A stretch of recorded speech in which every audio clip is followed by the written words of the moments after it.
Everyone, welcome to episode 32 of the Average Ontario Anglers Fishing Podcast. Today's podcast is the Frigid Fall Fishing Podcast. Andrew, make your best frigid noises.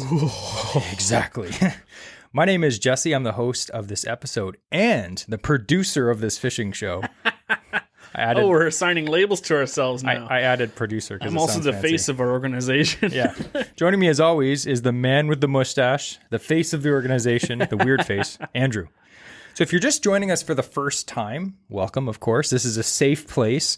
We aim for this weekly podcast to be fun, inspiring, and relatable for many anglers all over Ontario, but we have listeners all over the world.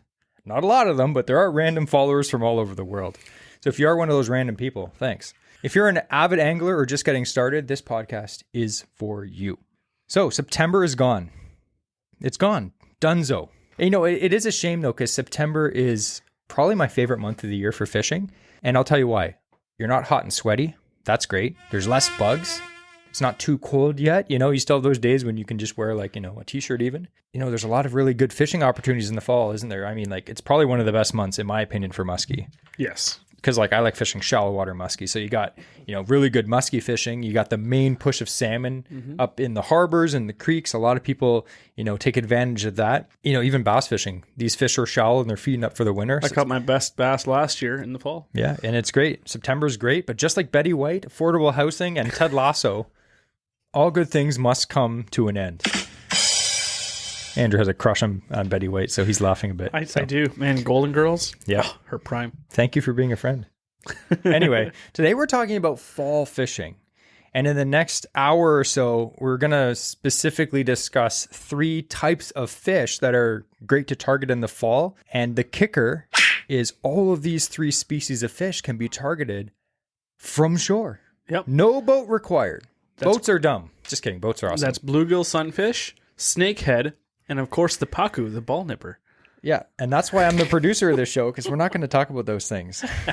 So our podcast episode giveaway sponsor of the week is actually a really cool one, and it is Woolove Apparel. Now, Woolove makes merino wool clothing, and it's perfect for this time of year in the fall. I mean, it's getting cold. What are you thinking of? Base layers. Base layers. So I had to do some research because I didn't know. What is merino wool? I'm going to ask you, do you know off the top of your head? It's Wool by Dan Marino. So merino wool is wool from merino sheep. Obviously, okay. Yeah, I was like, oh, there's sheep. I didn't know there's different kinds of sheep. I'm a fisherman. I'm not a sheep guy. I don't know. So anyway, it's basically wool from this specific kind of sheep. Now, this kind of wool is thinner. It's softer than regular wool. And it has a lot of crazy benefits compared to other types of materials. So some of the benefits is it's moisture wicking, it's breathable, and it's odor resistant. So Andrew will really enjoy that. Gotta give me some of that. Yeah. And merino wool dries really quickly when it gets wet. I'm sure we've all had situations where like maybe we were releasing a fish and our sleeve got wet, or, you know, we got a soaker or something like that. And you're just uncomfortable because it's not summertime. Nothing's drying out fast. So at least if you're in merino wool, it's, you know, it's moisture wicking. So when you're sweating, if it does get hot during the day, you know, it's still comfortable. And if you do get some water on you, it's fast to dry. So that's cool. So we'd like to thank Woolove Apparel for sponsoring this episode giveaway. And we're going to talk a little more about that later. Mm-hmm. If you would like to book a sponsored episode for season 2, which is coming up really quick, send us an email and we will get you hooked up. But before you fall asleep... Hooked up. That's a knee slapper. That is. But you missed the second joke. I said before you fall asleep. Fall. We have an interesting fishing fact from the one and only man with a mustache, Andrew. So, fall is one of the best times to catch your personal best.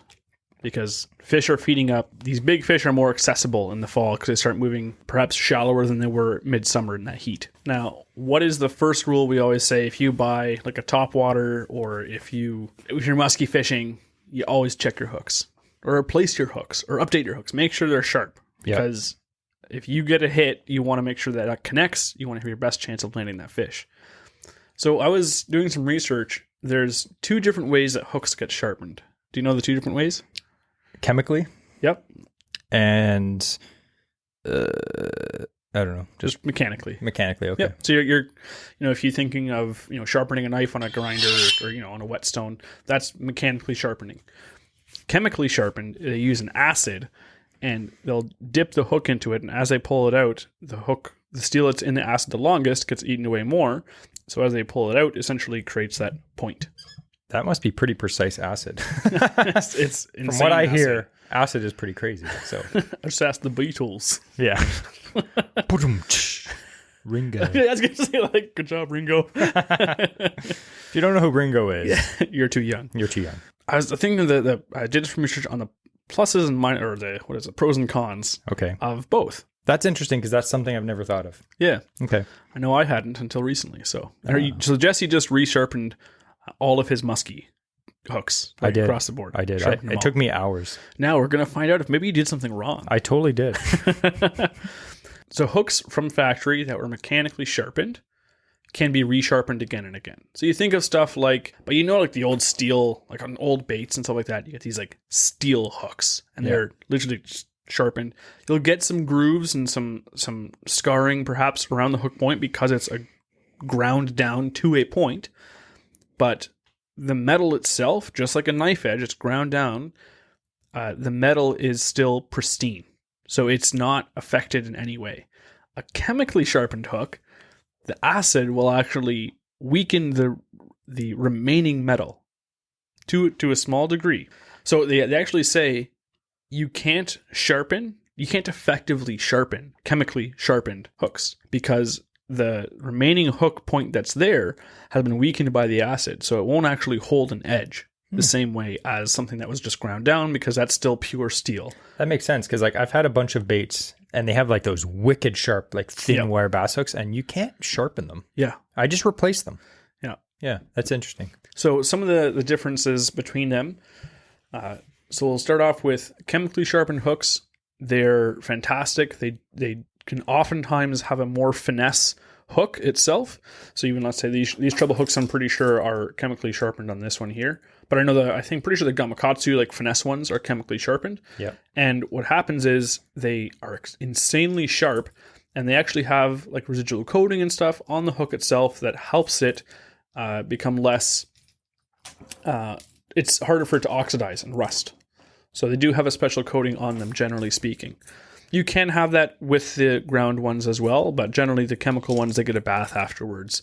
That is also acts to help prevent them from rusting. Okay.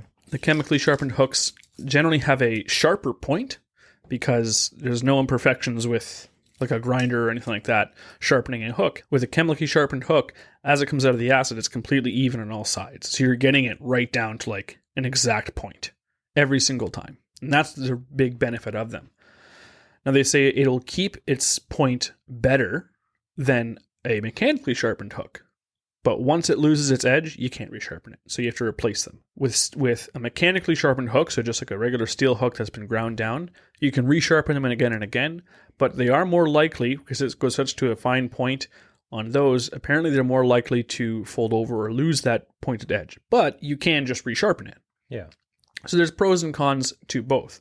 Some of the suggestions are if you're fishing around rocks, so I've heard both sides. They say that you should be using a chemically sharpened hook because it'll help keep its edge better. I'll tell you this though, if you get any hook on a rock, it's no longer sharp. So the benefit for me, I would say I would be fishing, if I'm fishing crankbaits and I'm going to be bumping bottom or something like that, I'm going to be fishing around, timber. Personally, my preference would be I'd want hooks that I can resharpen. And I have a hook sharpener I can always keep in the boat with me. Yeah. I know Jesse keeps one in his tackle box with him. So if you get snagged, the first thing you do, you just quickly look, give it a few strokes with the sharpener, and you're good to go. It has its edge again. Stuff like topwaters, I really like chemically sharpened hooks because they're sticky sharp, like insanely sharp. They're far less likely to get, dull. Exactly. What are you going to snag on at the topwater unless, you're bad at casting like some people? That I was burning myself there. Another one is like jigs don't have much of an option.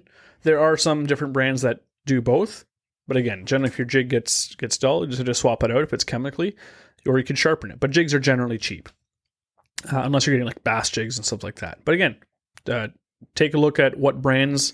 Oftentimes the manufacturers will let you know what type of hook it is that they're using on those jigs, and you can see if it's something that can be resharpened, and you can continue using that same bait, just doing some maintenance on it. Musky hooks is another one that I really like. I like the old steel hooks the best. They're crazy strong, and you can sharpen those, and they get really sharp. Like you can get them sticky sharp on these thick gauge hooks, and you can just resharpen it all the time. So if I'm bringing it through and I've hit a bunch of weeds, even I've pulled the bait through a bunch of weeds, you know what? I'll look through it, look at it, and I'll just give the hooks a bit more of a sharpen, and they're good to go. Yeah. If I snag into a log or you catch a fish, anything that has made contact with that hook point, I can resharpen it, because musky hooks are expensive. So I'd rather have good musky hooks that I can resharpen and keep going than ones that are chemically sharpened and I have to replace if the edge gets dull. True. And like you said, always have a file on you. Like yes. One thing that I will pat ourselves on the back on, me and Andrew always have a hook file on us. I was actually fishing a few weeks ago with my buddy Paul. We were fishing for muskie, and I was several times he was fishing, and I was just there sharpening my hooks because I was smacking my baits onto rocks, and I was like, oh, these hooks are brand new sharp hooks. I just sharpened them. I look at one of the hooks, and the whole tip had just rolled over. It wasn't sharp at all. Yeah. So I had a file, and I was just like working on it. But like, you got to check your hooks, especially if you're muskie fishing, when you might only get one bite a day. You want the hook to be like sharp the whole time. Mm-hmm. So always check your hooks. Anytime you bump into anything, or it's like, oh, I got snagged on a rock, check all your hooks. Don't not do that. Yep. Like, you have to do it, especially for muskie. So files are cheap. You can get a file for what, $10? I ended up I got a CUDA file. Okay, so nice. So I think it cost me $25 or something like that. But it's a really nice file, really nice edge. Super easy to sharpen the hook. It's got a groove built into it. I don't know, some of them do as well, but you can get a super sharp edge on that file, and it's got a few extra mini tools with it as well. So that's one that I use. In the past I just had a small like honing stone that I would use, but to get an actual hook file is the way to go. It's so much easier to actually get them sharp again. For sure, that was a very interesting fishing fact. Before we get on to our main topic of no rating. Aww. Okay, your rating was. Fine. Get it? Because fine point? Leave the puns to me, Jesse. Okay. So before we get into our frigid fall fishing, we would like to mention that we do have a Patreon account. We get a lot of people message us saying that they love the podcast a lot. We do have a lot of expenses that come up with the podcast. We do have a few people on Patreon that are helping us to cover the expenses. Most of the expenses are still being covered by me and Andrew. Mm-hmm. So if you would like the show to continue on as a weekly show in season 2, we are going to need the cost to be covered. So if you would like to help out, definitely check out our Patreon. It's only $2 a month. Mm-hmm. So if that's something that you are interested in, I will link that below in the show notes. So for frigid fall fishing, I thought we could talk about 3 fall fishing opportunities for the average angler. And all 3 of these options can be fished by shore anglers. So I know, like, you pick up a fishing magazine, you watch a fishing show, and they're like, oh, it's great being a fall fisherman, and they're out in a $100,000 boat in the middle of Lake Simcoe, or out on the St. Lawrence fishing for big smallmouth or muskie. It's like, yeah, that's cool, but the average angler, that's not an opportunity. Mm-hmm. You can't say like, oh, the average guy is going to have all this, expensive gear and driving, all these hours to get to this lake to fish for these trophy fish. Like, yeah, that would be nice. But or you're spending $800 to go with a charter, which is a great opportunity, but it's still not cheap. And this podcast is all about being an average angler. So we're going to talk about some opportunities that won't cost you a dime. Well, maybe some gas money. Except to get for there. a pristine jerkbait Jesse's going to show to you in a bit. But yeah, fall may be cold, but shore fishing can be hot. Anyway, so we're going to discuss a few different fish. So I'll give you a little teaser right now. So the first one is largemouth bass. The second one is northern pike. And the third one is steelhead, or as we like to call them, rainbow trout. Lake run steelhead. Yes. Another fish that is really good to fish for in the fall is muskie. Mm-hmm. And you may think, oh, you should talk about muskie. Well, you obviously didn't listen to our podcast 2 weeks ago, which was all about fall fishing for muskie. So if you want to check out that podcast, I'll leave the link below. We did a whole episode, 30 muskie tips for episode 30 of our podcast, which was Fall Muskie Madness.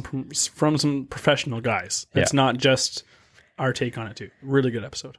So we're going to talk about largemouth bass. So if you're a small craft angler like us, kayak, canoe, shore angler, you oftentimes find yourself in the summer targeting fish in shallow water. Mm-hmm. Shallow water largemouth bass, it's so fun. You're fishing lily pads, slop, shallow weeds. You're fishing, weedless frogs, jigs, Texas rigs, and it's fun. They may not be the biggest fish of all time, but it is certainly a fun way to catch fish, especially on like a topwater frog.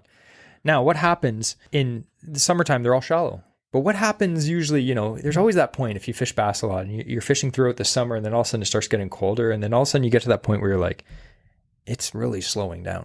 Like there's not a lot of fish in this area, or maybe they're just not biting. Well, I'll tell you what, they're not just not biting. They're not there anymore. So as the water gets colder and the days get shorter, what happens? The weeds die. And what happens with that? Andrew talked about this a bit on the last podcast. Yes, the weeds, they start releasing carbon dioxide as they rot underwater. And what will happen is from the base of the food chain, it starts to become stagnant. So there's no weeds there. You're not going to have the small invertebrates and stuff like that feeding. They've all either hatched or they've buried themselves in the mud, so they're not feeding on any live plants. The minnows and small forage fish aren't feeding on those things, and therefore your predatory fish have nothing to feed on either. So there's nothing to hold anything in those dying weeds. Exactly. So bass stop using these shallow weeds as cover. That's not to be said that you can't catch bass in the shallows. Sometimes these floating dead weeds float into mats, and sometimes the bass will use those as cover. But generally speaking, and there's always exceptions to the rule, dead weeds don't hold bait fish because there's the whole food chain is not there, so they're gone. So the bass, there's less weeds there, so there's less ambush spots. Largemouth, they're ambush feeders. They like to hide in weeds or hide behind docks or behind sticks and logs or anything in the water, literally like a tire. They like hiding behind stuff. And then as food swims by, they ambush. But when the weeds all die. That's not an endorsement to throw tires in lakes. Yeah, don't do that, guys. I don't understand how I always see tires in lakes. Like middle of the lake. Why is there a tire? I'm trying to create bass habitat. Just kidding. It's not me. You heard it here first. There's less ambush spots for these fish. And largemouth, again, they're ambush feeders. So where do these fish go? So the main thing that you're going to look for this time of year, including for musky fishing, is you're going to want to find weeds because they still like weeds. They love weeds. Bass love living in weeds. So you got to find those weeds. Now, if you're fishing from shore, this may be a little more difficult. Okay. If you're in a small boat or a kayak or even a bigger boat, you're going to want to find green weeds. And you can find green weeds late into the year, late into fall, like October, November even. You can still find them. So shallow weeds, they're the first weeds to die and the bass leave. But oftentimes you can find healthy green weeds well into late fall. Instead of looking in, 2 to 5 feet of water, you're going to be looking in like 8 to 15 feet of water. And it depends on your body of water. Clear bodies of water grow weeds deeper because the sun can penetrate further down into the water. So you may find green weeds in 7 feet of water. You may find them in 15 feet of water. And if you're fishing from shore, just grab a deep diving crankbait with treble hooks and cast around and you'll hook into something. And it's probably going to be weeds. Yeah. That's actually one way we find weeds a lot is when we pull them off of our hooks. Yeah. Now, depending on your lake, you may be able to see these with your own eyes. With a good pair of polarized sunglasses, you can look down and see green weeds. That's if you're in a boat, you can look down. But if you're fishing from shore, oftentimes you can use a castable fish finder. That's something that we personally haven't used, but you see those castable fish finders and you can actually find weeds. Now, you won't be able to tell what color they are, but you can find the weeds and then you can cast a bait out and snag some of the weeds and see if they're green. So that's one technique. Another reason that bass go deeper this time of year is because deeper water is less affected by quick temperature changes than shallow water is. So often in the fall, you'll notice that the morning is very cold. Like very cold. There's frost, right? Yeah, I'm putting on a hoodie. Yeah. And then by the afternoon, it's like 22 degrees. And I back to like a t-shirt. Exactly. Which is, another good reason for wool of merino wool. Oh, yeah. Because it's breathable. So it's like, okay, in the morning, it's freezing. So you're warm. And then as soon as the sun comes out, you're like, holy crap, it's so hot. Oh, good. I don't have to take off this because I'm wearing a base layer. So we'll talk more about that after. But the shallow water can get surprisingly cold this time of year. And fish don't like that. They don't like random temperature swings. They like things to be more stable. So what is some of the ways that you can catch some of these fish that are in deeper weeds? So me and Andrew, we have some lures up on the table here. Yeah. And we're going to talk about some of the ways that we personally have caught bass in deeper weeds. And we're going to talk about a little bit about shore fishing and a little bit about fishing out of my canoe. But one way to find fish if you find green weeds is to find the weed line. Yes. So what is a weed line, Andrew? So weed line is the defined edge, preferably a defined edge, of where the weeds stop growing. You have access then to the full depth of that water column without having weeds where you're casting, but still within striking range from anything sitting in those weeds. Yeah. And it may not be like a completely definite edge. Mm-hmm.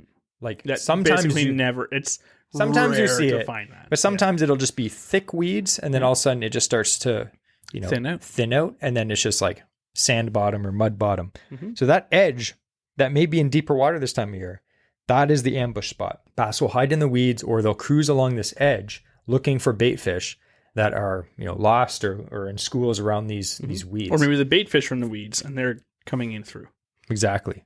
So some of our favorite ways to catch these fish, again, we love fishing shallow water largemouth, but fishing deeper water is really fun too. So one of my favorite baits is a spinnerbait for bass. And I really like spinnerbait. Like, we're big chatterbait fans, really big. And you can fish a chatterbait deeper, but a spinnerbait does a slightly better job, in my opinion, of getting deeper. And actually, here's two spinnerbaits. So the one Andrew has in his hand, it's actually the Freedom Tackle Speed Freak. That's the best spinnerbait, the one spinnerbait this year that I had the best success on. It's the compact size. It's white. It's got a really weird blade design that has this like a really unique design. Random cut edge. Like it's not, it's asymmetrical blade design. So it has a very weird, unique vibration, I guess you could say. Now the Speed Freak was actually designed to be burned for smallmouth bass, but you can use it in any situation really. But a spinnerbait is just a fantastic tool for the job. Another one I have here is, it's from our sponsor last week, Jacked Up Jigs. He has this spinnerbait here. Now, we talked about this a little bit last time, but you may notice that this spinnerbait, the blades are thinner. Mm-hmm. Thinner blades, these willow leaf blades, they're not really big ones. They produce less lift, so you can actually fish them deeper. So if you're someone like me that reels fast and your bait is way up near the surface, the fish are down deep. We're fishing in 8 to 15 feet of water. So you want your bait to get down. So that's one thing that'll help you if you're someone like me that reels in fast. And if you do want to use bigger blades for more flash and vibration, just use a heavier spinnerbait. I like a 1/2 ounce spinnerbait as an overall, but I'll go up to 3/4 ounce if I want to slow roll a big double willow leaf just deep. And what you want to do is find that weed line or sparse weeds around that weed line, and then just start fan casting. And try different depths. Try slow rolling it right along the bottom. Try fishing it 2 or 3 feet off the bottom. Mm-hmm. If there's bass in that area and they're feeding, they're going to smash it. It's also a super good lure for pike, but we're going to talk about that too. So that's the first one, is spinnerbaits. Chatterbaits, I'd work them pretty much the same way. Mm-hmm. It's a slightly different presentation. So if they're not hitting spinnerbaits, try a chatterbait. Another one is jigs. And we talked a lot about fall fishing for jigs last week, so we're not really going to get into it this week. If you want to check that podcast out, Andrew went into like a whole bunch of different jigs, but they are fantastic. They're great for fishing deep water. You can put anything on them: paddle tail, craw, beaver. You can fish them however you want. You can fish them however you want. They all catch fish. Another great way to catch them is on a swim bait, just like a plastic swim bait. Here, I just got the Storm Search Bait 360. Yeah, the 360. GT. Yeah. This is just the 4.5 inch one. I've also caught fish on the 5.5 inch one. Actually, a story quickly. We were fishing late October last year on this little bay, and we were fishing deep weeds. Yep. I think I had like 8 or 9 feet of water, just like thick milfoil. It's still green and it was still thick. Still green and thick, even in late October. And we were basically just dropping jigs down the hole and just jigging them around. And I caught some really nice fish that day. In fact, one pretty chunky bass, the biggest one that we caught in that area over the years. Another bait, we're going to talk about that one for pike though, so don't ruin it now. Okay. But swim baits are great. Forget you saw that. Yeah. And again, this time of year, you can do well on smaller presentations, but you have to remember these fish are eating up for the fall. So don't be afraid to chuck, even for bass, like, 4, 5, 6 inch baits. Mm-hmm. They're feeding up. Don't worry about it. They'll take it. The next bait that we really like is jerk baits. Jerk baits are good in the fall, especially when the water temps gets really cold. Because again, Andrew talked about this last week. These fish, they're feeding up for the winter, but their metabolism is so slow. These fish are like, they have to be lazy. Their body doesn't produce its own heat. So when the water gets cold, they get sluggish. They have no choice. They can move fast if they have to, but generally speaking, they're just chilling.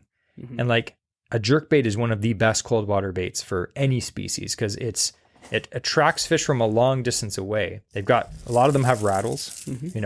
A lot of them have, like this one here is a Jackal Re-Range, which is my favorite jerkbait of all time. It's got flat sides, so it throws off a lot of flash.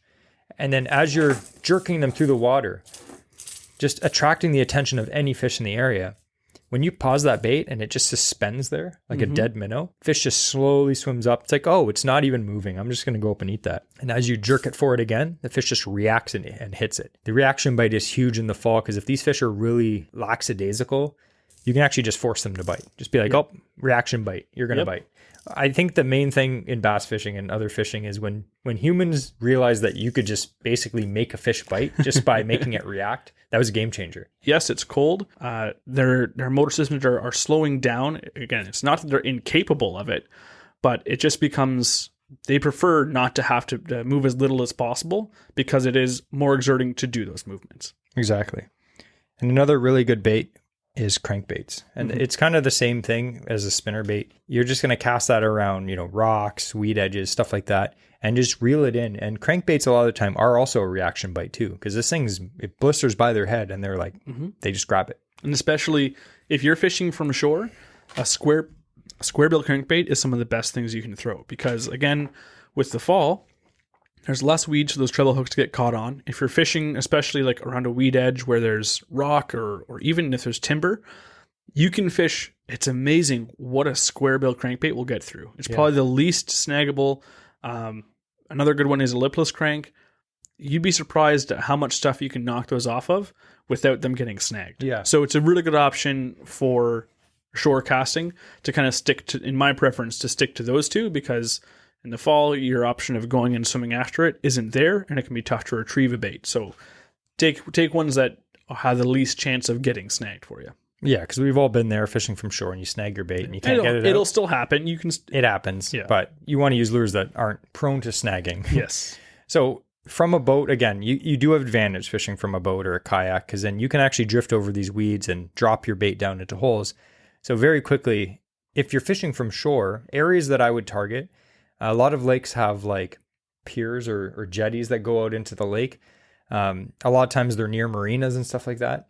Go off these piers. And again, if you're going to be there, fish everything, but you're going to want to be targeting slightly deeper water. So don't fish around, the edges where there's lily pads and stuff. There may be some fish there, but as it gets really cold in the fall, try casting out a little bit further. Again, try that 8 to 15 foot depth and try all the same baits that we talked about. Spinner baits, jerk baits, swim baits. It's all basic. Fishing doesn't have to be complicated. Just throw it a good presentation, work the water, and make sure you're fishing down at the right depth, and you'll definitely catch fish. I thought we'd take a minute now before we get into the next one, which is northern pike, which is one of my favorite fish, to talk about our episode sponsor, Will Love Apparel. Now, they've generously actually donated $75. Not cash. You got to use it on the website. But we will do a draw on our Instagram. So the only way to win these draws, go on our Instagram, watch for the giveaway post that is the same week that the podcast is released.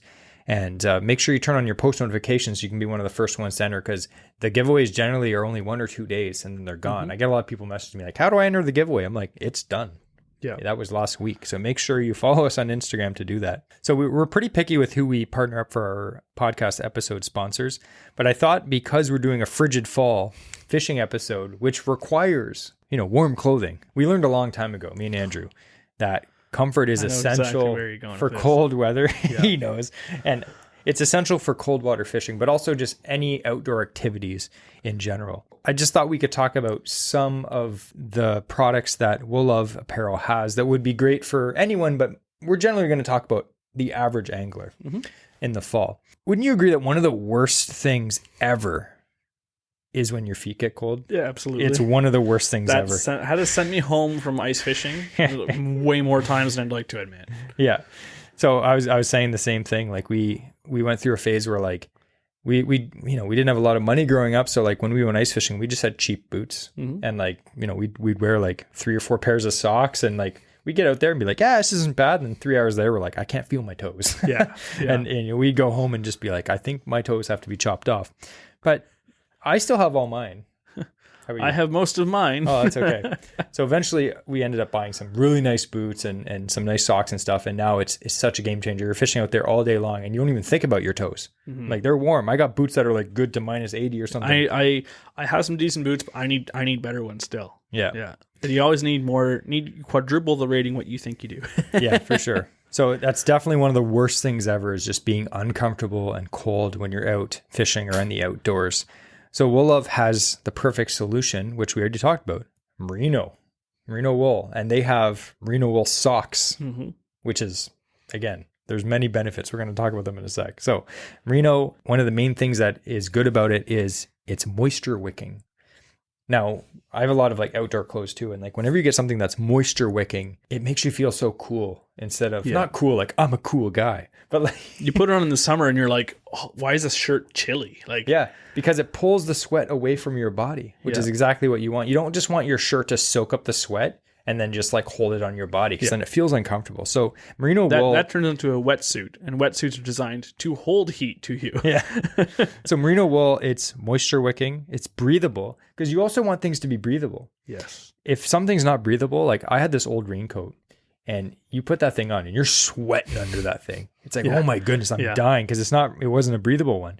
It's moisture wicking, it's breathable, and of course it's very warm because it's wool. So even if you're doing an activity that gets you sweating a bit, your feet stay warm, they stay dry.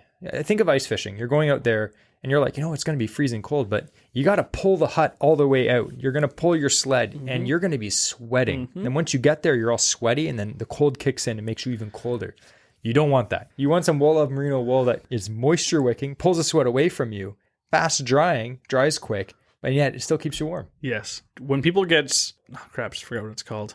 Hypothermia. Like hypothermia is something that it can kick in at lower temperatures than you think. Like Jesse says, you start sweating. If your clothes aren't equipped to get rid of that sweat, your sweat then, as soon as the temperature drops, you're now freezing, because that water all that sweat gets ice cold. Now you're at risk of hypothermia. It doesn't have to be below freezing, it just has to be cooler. So having the right equipment, having the right clothing, that you're equipped to be in the outdoors, to be in that situation, you're going to get sweaty, you're going to have the colder temperatures. You want to have that ready. Exactly. And also I was like, merino wool, isn't that itchy and scratchy?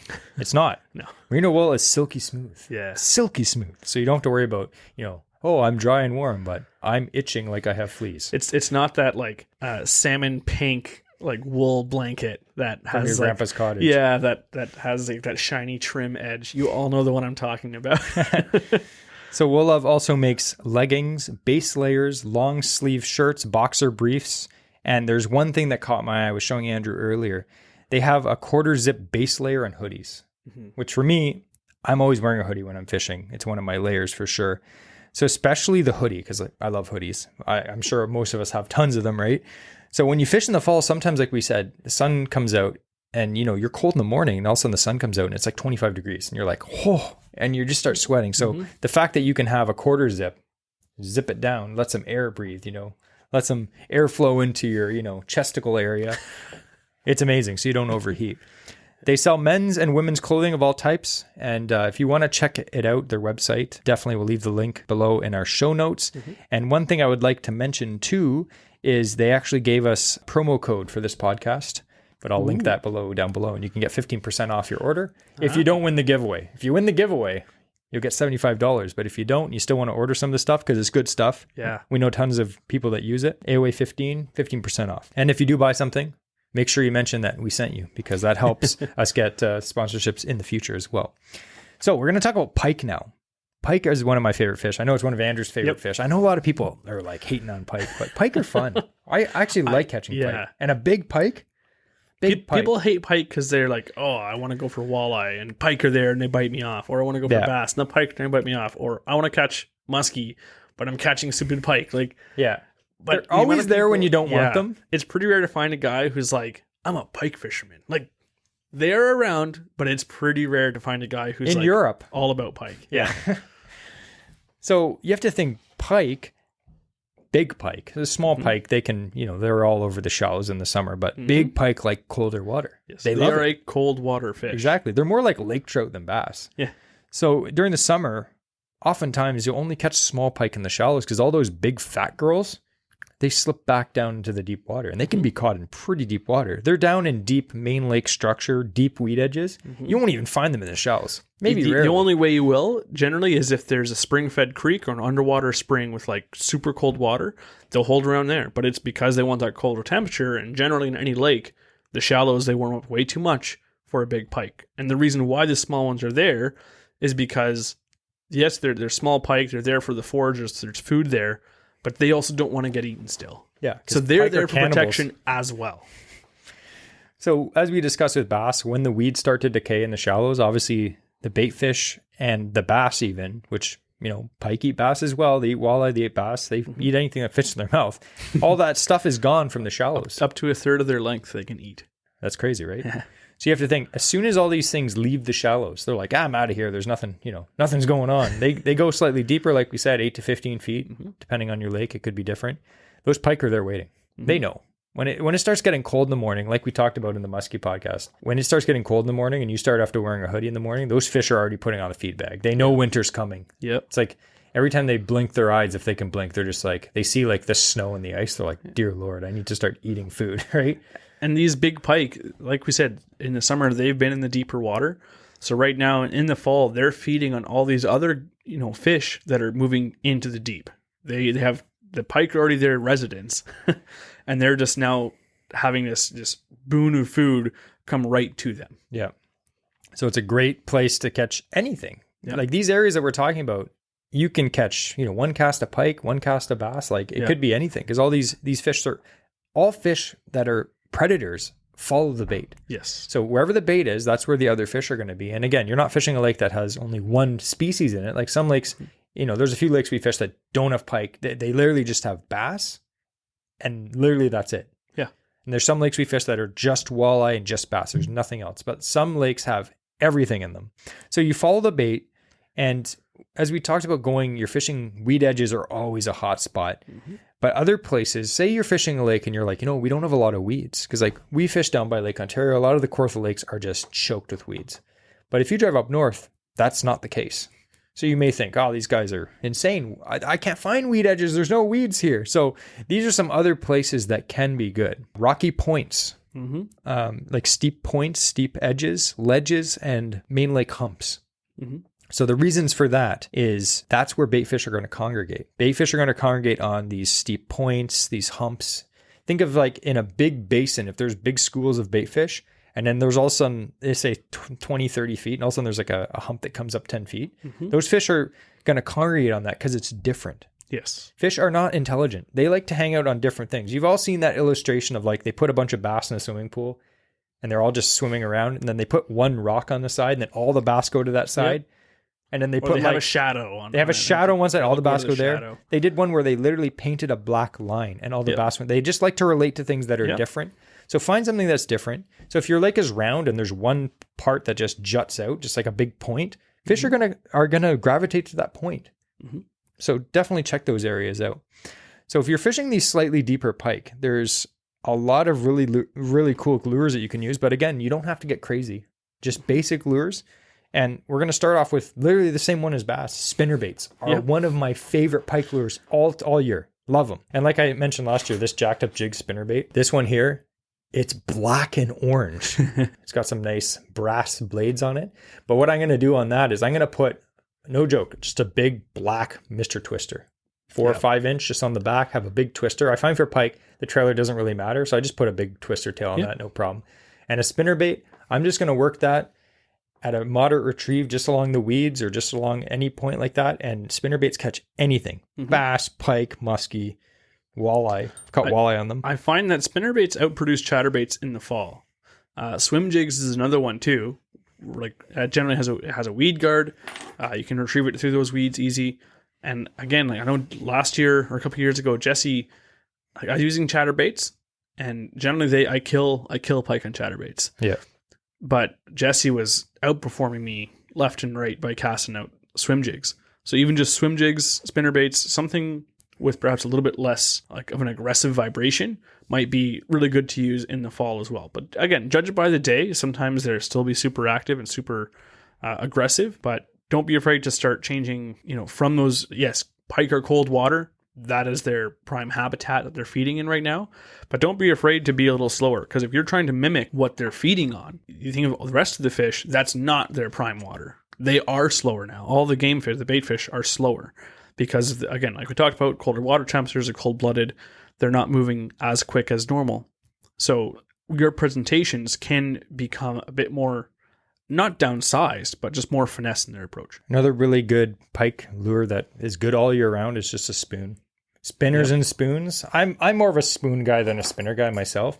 This is a classic. This is the Len Thompson #2, 5 of diamonds. You can't beat that. I mean, like any of the classic pike patterns, like, you got the Len Thompson, you got the Daredevils, Mep Cyclops, Williams Wobbler, any spoon like that. It's such a simple lure to use. Cast it out, let it flutter down, whatever depth you want to fish, and just reel it in. It's easy. Great bait for fishing from shore as well. Spinners are great too. Another lure, like we talked about, jerk baits. Pike love jerk baits. They feed on minnows. That's their main forage is bait fish. So if you have a bait like this here, this is a bougie one, but this is a Nishini Erie 115, it's slightly bigger. It's about 5 inches long. Big minnow imitator like that. Jackal rearrange. We got the evergreen here. Classic Rapala Husky Jerk Fire Tiger. Yep. If I could only have one jerk bait for pike, that'd probably be it. Such a good lure. Yep. I really like the X-Wrap personally. I do really well in the X-Wraps. I like the X-Wrap, but I find I like the bigger one. Yep. The regular size bass one in the fall. Another one that I've really got attached to is the Yo-Zuri 3DB jerk baits. They're like $10 and they catch good fish. And the hooks are sharp too. So like any minnow imitator is really good. Another one that I'm really excited to try this fall, I picked some of these up at the spring fishing show, is the Perfect Jig. Came out with these 6-inch thin swimmer. His thin swimmer, it's obviously a little thinner. And it's a great bait. What I have here is a 5-aught flashy swimmer. It's got a little willow leaf blade underneath that. This is a white swim bait with a chartreuse tail. It doesn't have a crazy like back and forth wobbling action. It's just perfect. It's right in the middle. It has a nice roll to it. Something like that for pike. That's pike candy right there. Yeah. And it's weedless. So you can cast it through those weeds. So if you're fishing from shore, the same baits apply. Areas that I would try to fish from shore for pike that can be good, marinas. Oftentimes the pike will come into these marinas in the fall following, bait fish, or like as the water cools, they're like, okay, these areas aren't warm anymore. I can check out this area. We've caught some really big pike in marinas. Yeah. Off piers near marinas or river mouths can be good. Again, a lot of these lakes, I would say if you're fishing from shore, a good spot to fish is bridges. Anywhere where the lake bottlenecks down to a certain area, usually bridges, they chuck a lot of rocks in the water, like there's lots of and debris from when they built it. Yeah, and boulders, out wherever, and yeah. So you have all kinds of structure and oftentimes access to deeper water, which is a great spot. Those are spots that I would definitely check out and can be good for anything. Bridges attract all kinds of fish. And that's the thing. You'll hear some of the guys talk about like fish highways. And so as these, again, following the bait fish, it's if you want to catch a predator fish, go back up the food chain. So if you have, these pike, they're in deep water, but they also, all summer long, they've been in deep water with access to shallow water. They're not moving because all these bait fish are doing is they're going from the shallow water trying to access deep water. So it can be very close to the areas you've been catching them in the summer, just in the deeper area, in the deeper section of the water. So if you have like a nice shallow bay that you do really well in, like for bass fishing and stuff like that, in the summertime, and then just outside of that bay, it drops down to 15 feet. Chances are that entire bay is emptying right to that deep water. There's going to be a line of pike just waiting for all these fish to come down. And they're going to stick around because that's the fish. They move, but most of the fish in the lake don't move around the lake. They stay pretty close to an area. Yeah. So they don't want to swim any more than they have to. So if you can find these areas, if you can't catch if you've stopped catching fish in the shallows and you haven't located them yet in a deeper water, start fishing the areas where it's in between the two. These trenches, perhaps there's a wall where it kind of makes sense where this is where the fish should be emptying and traveling on their way to their winter grounds. Mm-hmm. So start fishing those areas. Exactly. We're going to have to kind of rush through steelhead fishing. We have a whole episode on steelhead fishing, which I'll link below. But steelhead, so during September, salmon. Everyone's fishing the creeks for salmon, whether you like that or not. I know a lot of people don't like salmon fishing in the creeks, but there are a lot of people that do take advantage of these giant fish being in relatively shallow water, and they're accessible for the first time because generally they're out in Lake Ontario or whatever lake. So salmon, they start to, the run starts to slow down at the end of September. You can still catch them in October, depending on where you fish. But generally at the end of September, the steelhead start coming in. Start coming in a little bit. I remember fishing with this old guy down at the harbor. I used to live right beside the creek, so I used to fish steelhead like all the time, multiple days a week. And there's always this old guy fishing down at the harbor, and he'd be float fishing down at this little like pool where the river kind of started. And he'd tell me, he's like, when the days start getting crappy, he's like, that's when the steelhead come. And like, it would be true. As soon as you get that first, like just crappy weather in late fall, that's when the steelhead, like the most of the steelhead would come up the creek. I've caught them in like of the fall run of steelhead. Yeah. I've caught them in like, early to mid-September. You'll catch the odd one, but generally the more of the masses of the fish come up when the water gets a little colder. And you can also catch browns this time of year too, which is the same technique. It's probably one of the best ways to catch, beautiful, big, hard fighting fish if you don't have a boat and you want to catch a beautiful fish that's, possibly not a salmon, something that you may have a bigger sense of accomplishment catching. Like a steelhead, to me, I'd rather catch one steelhead than 50 Chinook salmon personally, because steelhead they're just beautiful fish. They take a little more skill to catch. And if that's something that you want to try, it's not complicated. It does take a lot of hard work. It takes practice. It takes some finesse, but they're not geniuses. I used to give steelhead way too much credit. They're not smart fish. They're dumb. The difference is you just need to find them and you need to present a bait to them. And generally when you're fishing steelhead, especially in the fall, you're so used to looking around and you see where all these dark Chinook salmon are. Like, oh, there's one. You look in the pool, there's nothing there. Yeah. You generally won't see the steelhead in the pool unless it's like gin clear water. But like you probably won't see this big black shadow sitting there because these fish are like dime fresh silver. Yeah. So you oftentimes will not see them in that pool. So if you're bypassing a pool and like, oh, I don't see any salmon, don't see any fish in there, still take a few drifts through that because chances are there could be a high probability of a steelhead being in there. You just can't see them yourself. Yeah. And one tip I'd give you if you are fishing these creeks, great bait to use, roe bags, pink worms, small flies, little plastics like little maggots, stuff like that. Really good. One tip that I got, and it really helped me catch fish, is I would talk to guys that would fish in pools where there'd be a bunch of Chinook swimming around, and I would just be catching Chinook. And I'd be like, man, I know there's still out in here. I saw one swim into the pool. And this guy's like, you're fishing too high. He's like, fish below the Chinook. Chinook don't generally hug the bottom like steelhead do. They are slightly off the bottom most of the times. And these steelhead, you have to think, there's all these big Chinook just bullying their way through a pool. And this little steelhead that's only like 5 or 6 pounds, it's probably in the corner at the bottom, just trying to get up the pool without getting, pummeled by these big fish. So fish below the Chinook, fish deep pools, fish pockets behind rocks, eddies, current seams, stuff like that. You will catch steelhead. It's not the time of year when the most steelhead go up the creek, but those fall run steelhead are one of the best fighting fish you would ever catch. Yeah. And I'd rather catch a fall steelhead than a spring one. Again, it's great any time of year, but there's something special about those fall steelhead. And another cool technique for fishing for steelhead is using hardware like spinners and spoons. I've caught some of my best fall steelhead actually on spinners. So it's a fun way. And you know what? You'll smash the odd Chinook that'll just rocket through the pool and hit it, or a coho. So it's always like a good technique to try if you want to catch anything. Now, one thing I will warn you, I do get a lot of people ask me, they're like, hey, where do I fish for, steelhead or salmon in the creeks? At the end of September, a lot of the creeks close. You can't fish them above a certain point. So make sure you check your regulations, because after September 30th or whatever, the last Saturday in September, whatever that is, the upper creeks close. You cannot fish them for salmon or steelhead. Some of the lower sections are open year round. Those sections can still be very productive. And generally, I know a lot of people are like, any fishing in the creek is snagging fish. Usually those are people that don't actually fish the creeks and don't know what they're talking about. So we're talking about these big, deep holes at the lower sections of the creek that have steelhead. They may have some salmon still kicking around. That's fine. Don't mind catching a salmon once in a while. But the browns and the steelies, when they come up after a good rain, that's the best time. After a good rain, fish these slow, deep holes. You can't see the bottom. You can't see fish. There's no way you're lining fish. Just be patient. Use good bait.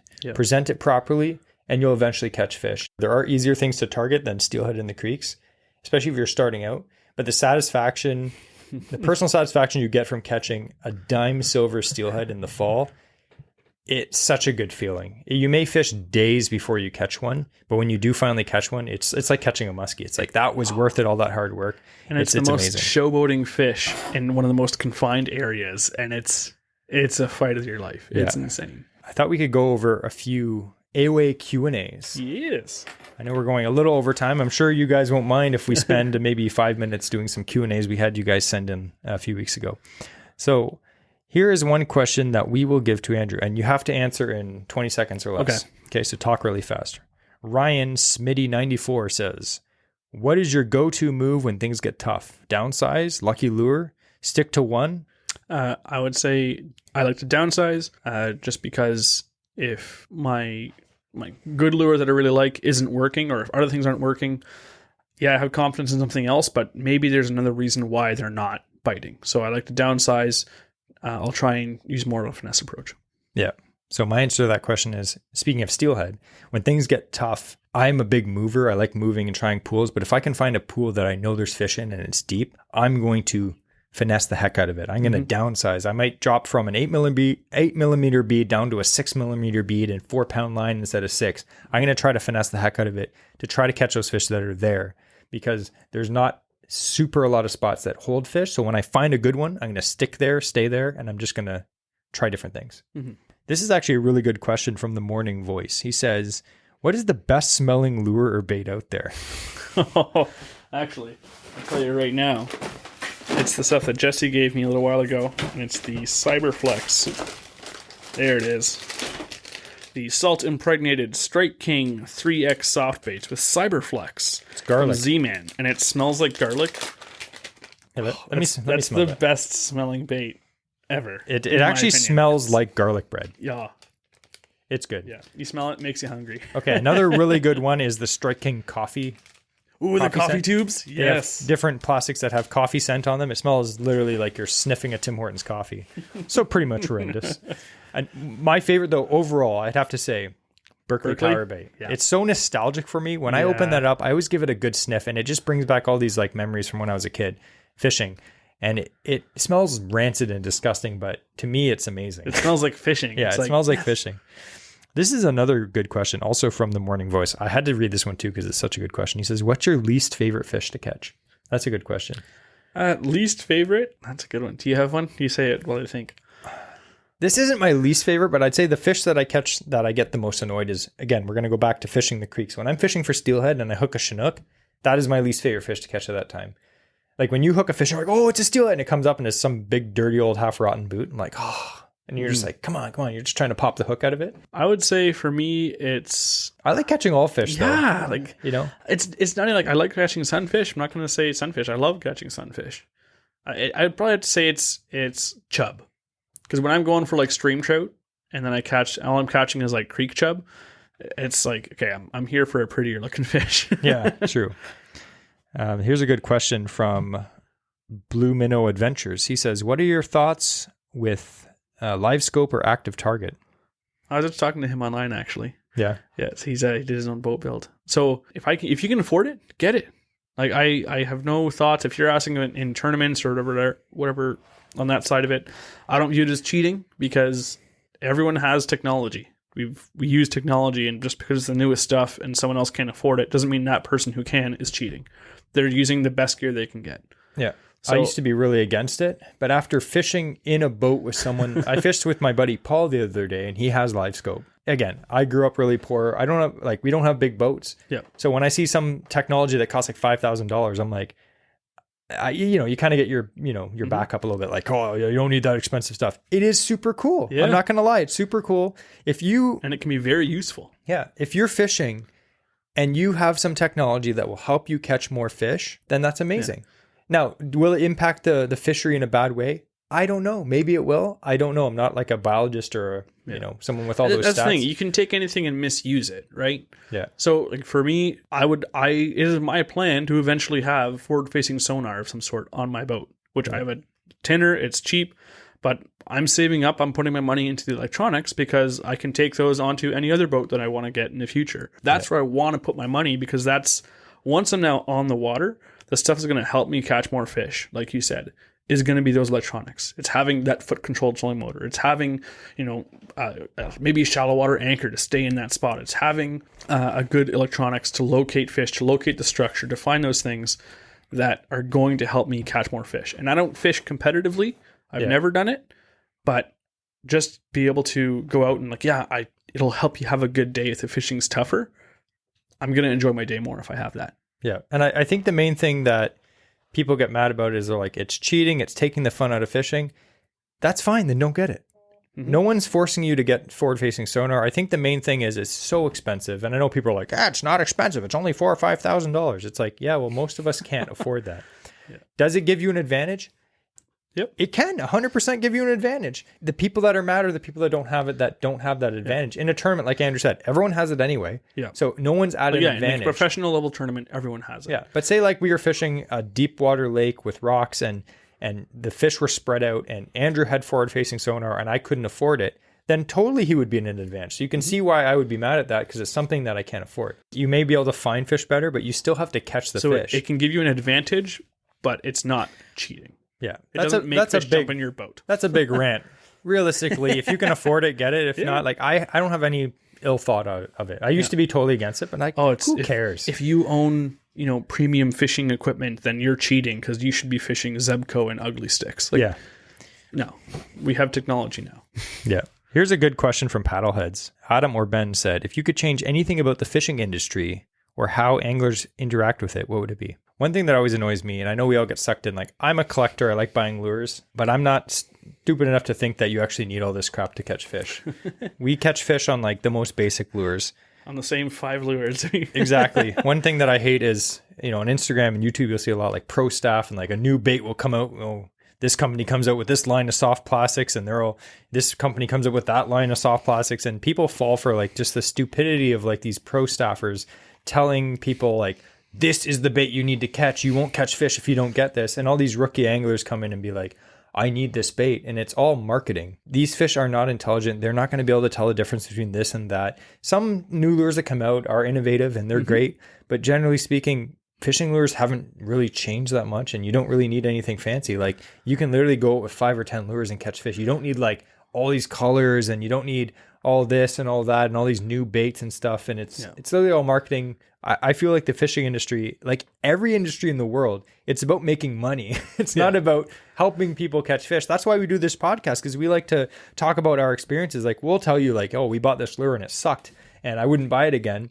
And then we're like, hey, these are the best lures for pike. It's lures you already have probably, like you don't. And there are some that are more expensive that we buy because we enjoy using it. And we buy it because, hey, let's try this. Is it better? It might have some small advantages. But just on the jig episode we just did, it's like you can have a ball head jig with a twister tail on the back. One of the most oldest classic soft plastic baits known to man. And you and I can go out in the water and have a productive day with just fishing that. Yeah. You don't need everything. Yeah. And you watch these YouTube channels about like professionals fishing, and like when you're high stakes angler, yes, every little detail can matter. That's why they're using all these, expensive fluorocarbon lines and all these super small, like fancy baits and all this stuff like that. You don't need that if you're just a normal average guy going out fishing. You don't need that. But the industry makes it feel like you do.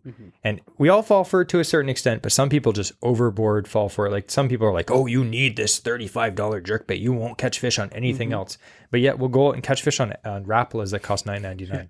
So again, when money's not on the line and you're not a professional, and you can just have fun and go fishing. You don't have to spend $1 million. Anyway, that was a long rant again. I love these rants. So this is going to be our last question, and it's not really a question. Oh, I guess it is. So it's from Jeff, your old school buddy. Oh, yeah. JR Fishing and Hunting. And this, we're going to go in a little bit in depth as the end. He says, when are we going to have an AOA family-friendly fishing derby? The answer is, we weren't going to talk about this, but since he asked the question, the answer is next year, 2024, we are having the AOA fishing tournament. And it's going to be really cool. We haven't gone over all the details, but I have talked to a lot of people who are ready to go. Super excited. This is going to be a tournament that is different than what's running on your local tournament series right now. We want to hear some of the details? This is pretty cool. Okay. So I wasn't trying much you're going to weigh, so I was trying to be like, I know it's going to be really cool. So all the proceeds are going to charity. Yep. No one's making a dime off this tournament. It's going to be fun. There's going to be prizes. Not a lot of prizes, but there will be some prizes. So if you'd like to sponsor a part of this, eventually when we start talking about it, definitely reach out to us. Yep. But it's going to be very interesting. So you can either apply for 2 sections, okay? You will get advantages for either section. So one section is going to be small craft anglers. We're talking kayaks, canoes, small tin boats. You will get advantages being in that section. The other section will be pro-am. guys with boats, guys and girls that own bigger boats, bass boats, big aluminum boats, anything with over a 20 horsepower engine, you will have to draw your partner from a hat. So if you would like to join the Pro-Am, you can donate slightly more money to the charity and give the guy who's driving the boat a little bit of gas money, and you will get to go out in a pretty sweet boat. We have a few guys already that said they'd 100% be down for it, and some of them own pretty big boats. Yeah. So there's some awesome guys that are down to do this. And it'll be a fun tournament. It will not be competitive. It's going to be fun. Yeah. And it's going to be a healthy competition. Healthy, fun competition. We're gonna have, like Jesse said, the prizes. So we're gonna have, a way of measuring or making sure your fish is measured, and we know who's deserving of what prize. But it's going to be fun. And again, you might have the opportunity to fish with someone with a little more experience than you and learn something while you're out there in the water, as well as fish in a bigger boat, which is always fun. I got to fish with my buddy Paul the other day. He has a pretty nice boat, and we were flying down the lake, and I was like, this is amazing. My boat only goes 10 kilometers an hour. And he was like, what? I can't hear you. Just kidding. So anyway, if you're interested in that, send me a message on Instagram. Just tell me, like, I'm interested. Let me know. I just want to kind of gauge interest of people that would like to do it. It will be in the Kawartha Lakes area. Mm-hmm. So I've had some people tell me that they would drive, like 3 hours. And I'm like, oh, that's crazy. But we're wanting to get about 25 participants. We'll make it really interesting. And me and Andrew will be there, and some other people too as well. So it'll be pretty cool. But we're way over time for this episode. Yes. That is a really exciting episode. That was a big leak that you just dropped there. I leaked. It's exciting. Just like Andrew's rubber boots. That's sad because it's true. So we would like to thank Wool Love Apparel again for the amazing giveaway. $75 for their website. Again, all that information for them and their website, and the promo code for 15% off is all down in the show notes. Everything else is linked down in the show notes as well for some of the lures that we talked about today as well. So just as a brief recap, you didn't laugh the first time, so I'm going to say it again. Fall is cold, but the fishing can be hot. Right? Yes, that's true, Jesse. Okay. All right, can you do better? What's the quote of the day? Quote of the day? I don't know if it's going to be a pun. I don't know how to do better. But I would say, go big or go small.